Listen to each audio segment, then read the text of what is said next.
bus. Yeah, there's a white bus. That might be David's bus. I don't know.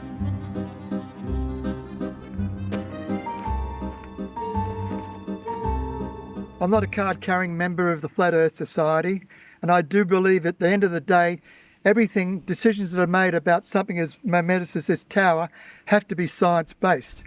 I've made films about radiation for the last 40 years. I made the film Jabiluka that helped stop the uranium mine going ahead in World Heritage Kakadu National Park against the wishes of the Aboriginal people, the Mirarr people.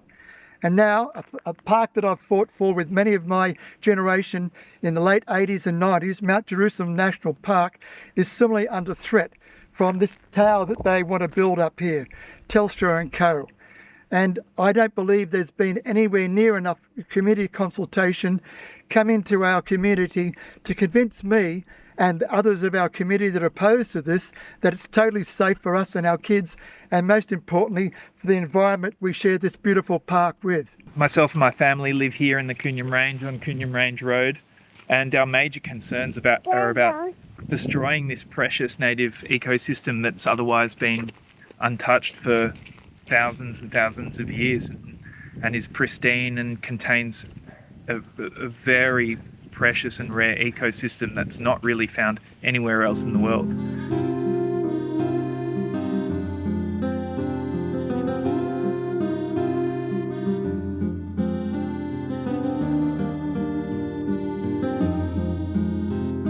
What do you say to people's legitimate concerns that after the bushfires of 2019 and the floods of 2022, we really need to have good communication for our emergency rapid response services?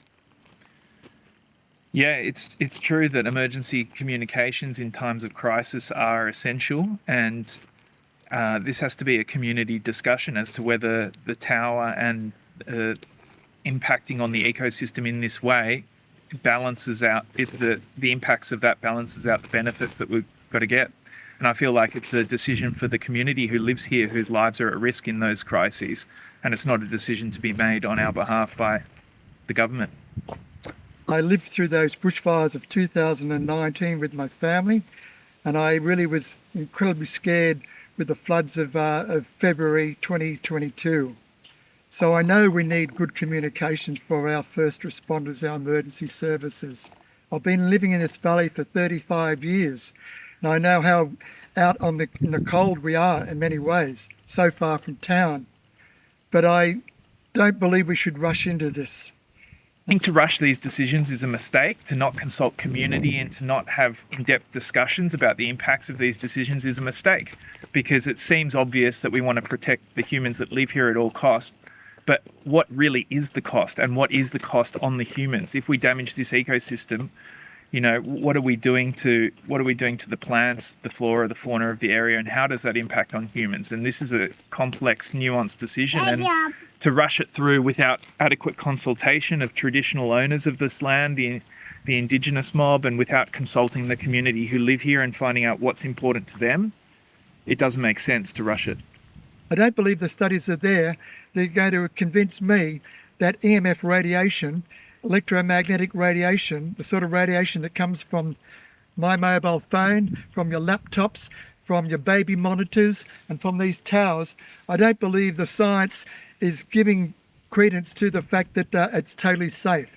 A tower could be easily positioned in another location, but in this location we're seeing extremely unique plant community representation. It doesn't exist anywhere else. They can't be regenerated or replanted anywhere else. This is also a sacred site for multiple Indigenous tribes, multiple First Nations people that would come and meet along the boundary line on Koonyum Range. So multiple Indigenous stakeholders find this to be extremely an important sacred site that's a big part of what it means for us as a community to have cultural continuance. Scientific reviewed paper after scientifically reviewed paper overseas, not in Australia interestingly enough, but overseas, so many scientific papers have proven that there is a direct link between EMF radiation, the microwave radiation coming from these towers, and from our so-called smartphones that can cause cancer.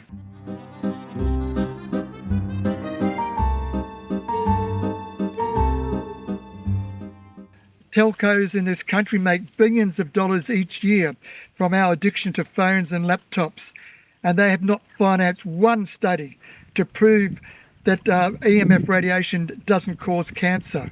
We want to see our First Nations people experience a connection to country, and if we're lucky, be able to share that with us and have that spread into our community as a whole, so that we're united and interconnected and able to stave off the intensity of cultural loneliness that we might feel when our world could be reduced to shopping malls. Let's have a community meeting in Wilsons Creek Community Hall. Let's bring in both sides of the argument, the scientists from the telcos, the scientists from our side of the proposition that believe that EMF radiation does potentially trigger cancer. And then let's have the community hear this out and then make a vote on it.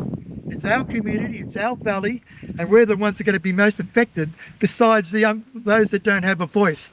The animals and the flora, the fauna in this beautiful Mount Jerusalem National Park. That's a basic, surely. We live in a democracy, don't we, where the community has a right to say what's going to affect them and their children and our environment. So let's bring it on.